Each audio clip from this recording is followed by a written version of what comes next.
tivermos o nosso corpo e alma se achar mergulhada nessa corrupção, né? Corrupção da carne, corrupção do mundo físico, nunca possuiremos o objeto dos nossos desejos, a verdade. Com efeito, o corpo nos suscita mil obstáculos pela necessidade que nos achamos de cuidar dele. Ademais, ele nos enche de desejos, como eu falei, de apetites, de temores, de mil quimeras e mil tolices, né? De maneira que, com ele, o corpo, impossível se nos torna ser ajuizados, né? Termos sabedoria, sequer por um instante. Mas, se não nos é possível conhecer puramente coisa alguma, enquanto a alma não está ligada ao corpo, de duas uma, ou jamais conheceremos a verdade, ou só a conheceremos após a morte. Né? Libertos da loucura do corpo, conversaremos então, lícito é esperá-lo, né, com homens igualmente libertos, e conheceremos por nós mesmos a essência das coisas. Essa é a razão porque os verdadeiros filósofos se exercitam em morrer, refletem sobre a morte constantemente, né? E a morte não se lhes afigura de modo nenhum, né? Temível. Então é basicamente isso, né? Vou voltar aqui. Quando estivermos com a nossa consciência totalmente voltada para o corpo, né? Vamos nos achar o tempo todo perturbados, né? Por essa condição. Mas ao conseguirmos, né? Desenvolver essa mente abstrata, né? Nos conectar com a verdadeira essência, né? Com o mundo das ideias, né? Com o mundo do espírito, a gente vai naturalmente se libertando dessas amarras da carne, do corpo, né? Mas normalmente, né? Por mais que se tente, que se busque, né? Nunca será igual após a morte, né? Onde você vai vislumbrar a verdade 100%, né? Só que aí a gente precisa fazer uns adendos, né? Isso se dá, que ele fala aqui no final, né? De conhecermos a verdade face a face, de que iremos encontrar pessoas igualmente libertas, né? Isso só se dá com as almas perfeitamente depuradas, né? Não com a maioria das pessoas, né? Após o desencarne. Né? Porque a gente leva a nossa consciência que tem aqui. Então, se durante a vida temos a vida totalmente materialista, ao passarmos para o mundo espiritual novamente, vamos continuar com a mesma consciência, com o mesmo nível de consciência. Né? Então não vamos encontrar essas pessoas sábias. Né? Tal como nesse exemplo aqui, se nós estamos nesse mundo, nessa região aqui intermediária, ou mesmo na região inferior, ao passarmos para o mundo espiritual, vamos nos encontrar com as pessoas que estão nesse mesmo nível, no mesmo patamar que nós. Então isso que é um grande perigo também, porque onde você está, onde as pessoas pensam igualmente a você, não há um contraste, né? Então se não há contraste, você não consegue ver nada de diferente. É por isso que é importante estarmos também nesse mundo material, né? Porque aqui reina a diversidade de estágios evolutivos, né? Então temos pessoas elevadas, com alta consciência, temos pessoas totalmente obstinadas no mal, pessoas totalmente materialistas. Então aqui há esse contraste, né? Então nos permite, em vida, né, conseguirmos ter um vislumbre de algo diferente, né, do que a gente já traz conosco, né, ao encarnarmos. Né?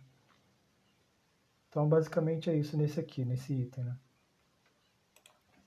Agora, a alma impura, nesse estado, se encontra oprimida e se vê de novo arrastada para o mundo visível, pelo horror do que é invisível e imaterial. Erra, então, diz-se, em torno dos monumentos e dos túmulos, junto aos quais já se tem visto tenebrosos fantasmas, quais devem ser as imagens das almas que deixaram o corpo sem estarem ainda inteiramente puras, que ainda conservam alguma coisa de forma material, o que faz que a vista humana possa percebê-las. Não são as almas dos bons, são, porém, a dos maus, que se veem forçadas a vagar por esses lugares onde arrastam consigo a pena da primeira vida que tiveram, e onde continuam a vagar até que os apetites inerentes à forma material de que se revestiam a reconduzam há um corpo, há um novo corpo, né? Então, sem dúvida, retomam os mesmos costumes que durante a primeira vida constituíam objeto de suas predileções. Então, bem interessante essa aqui também, né?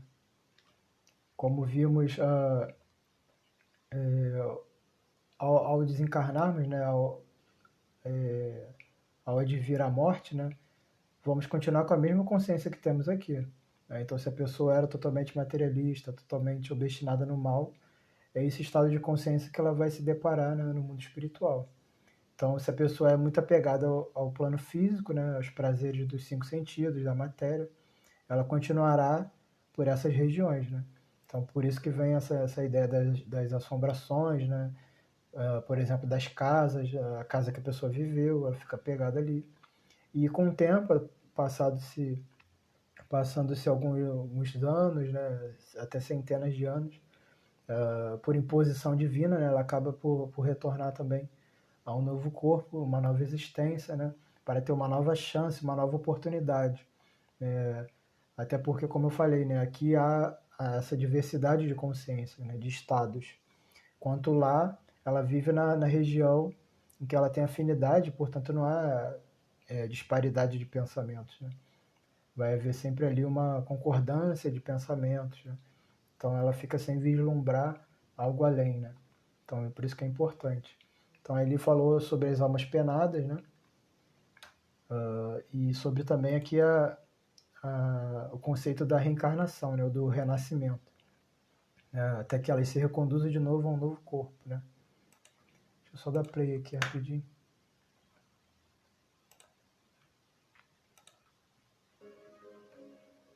Aí vamos seguindo então aqui no próximo. Após a nossa morte, o gênio, daimon, o demônio, né? Aí aqui a gente já faz a diferenciação, né? Que essa palavra na antiguidade se referia a espírito, né? Sem qualificar-lhe qualquer atributo, né? De bom ou mal, né? Era simplesmente espírito. Né? Era utilizada a palavra gênio ou daimon, que nos fora designado. Então, após a nossa morte, o gênio, que nos fora designado durante a vida, ou seja, que já a doutrina dos anjos guardiões, né? Leva-nos a um lugar onde se reúnem todos os que têm de ser conduzidos ao Hades, né, que é o mundo dos mortos, para serem julgados, purgatório. Né? As almas, depois de haverem estado no Hades, o tempo necessário são reconduzidas a esta vida em múltiplos e longos períodos. Ou seja, aqui ele traz já, além do conceito da reencarnação, do renascimento, né, no item acima, né, nesse que ele já traz também um pouco da vida no mundo espiritual, na erraticidade, né, esse conceito do purgatório, né, desse mundo do Hades, né, dos mortos. E que ele vem, enquanto essa alma não se depura, né, não se eleva, não transcende a materialidade, né, ela é reconduzida sucessivas vezes, né? Então, ou seja, reencarnações sucessivas, né? Até que ela consiga, por assim dizer, a ressurreição da carne, né?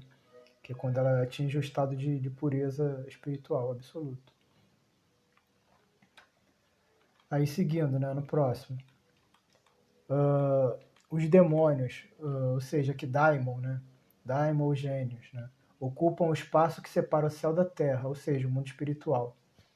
Constituem o laço que une o grande todo a si mesmo, não entrando nunca a divindade em comunicação direta com o homem. É por intermediário dos demônios, ou daimons, ou gênios, que os deuses entram em comércio e se entretêm com ele, quer durante a vigília, quer durante o sono. Então, se a gente trocar nessa palavra por espíritos, né, fica conferido aí já a doutrina, né, do espiritismo, do espiritualismo, né, da continuidade das existências, da vida, que a vida continua, né, da continuidade da vida, né, no plano espiritual, e que esses espíritos, esses seres, né, podem ser tanto anjos guardiões, né, mentores, quanto espíritos do mal, né, empedernidos no mal, obstinados no mal, apegados à terra, né? Podem ser de diversas classes, né? Então, esses espíritos, ele diz, né? São também os que fazem um intermediário entre Deus e o homem, né? Ou seja, Deus, quando quer passar algum recado a alguém, ele se utiliza do anjo guardião da pessoa, né? Então, porque se a pessoa está aqui ainda, ela está numa vibração muito densa, né? Então, Deus, como é a vibração máxima, ele tem que descer, né, em níveis de crescente densidade, passo a passo, né, de espíritos de diversas escalas, né? Até chegar à pessoa, né? Porque ela não pode entrar ainda em contato direto com Deus, né? Porque Deus é pura luz, pura energia, ela iria ser destroçada, né, por assim dizer. Então, por isso que há essa necessidade dos anjos guardiões, né, desses intermediários. E aqui continuando